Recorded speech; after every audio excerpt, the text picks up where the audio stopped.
Madam, RTO DTC madam గారు, అలాగే వేరే రవాణా శాఖ అధికారులు, అలాగే మన ట్రాఫిక్ సిఐ గారు కూడా పాల్గొనడం జరిగింది.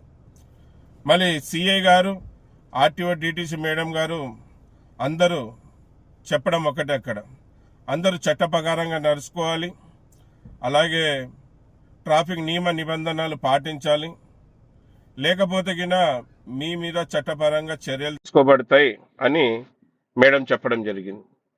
చెప్పినాక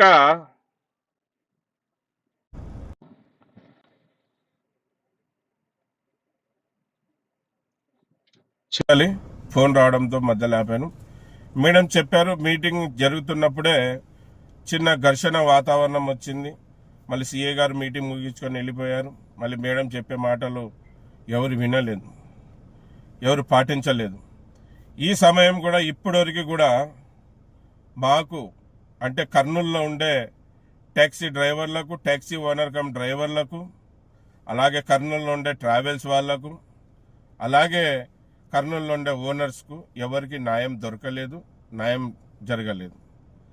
మళ్ళీ న్యాయం దొరకలేదు, న్యాయం జరగలేదు కనుక మరొక్కసారి గౌరవనీయులైన కర్నూలు జిల్లా కలెక్టర్ గారి దృష్టికి, అలాగే ఆర్టీఓ డిటిసి మేడం గారి దృష్టికి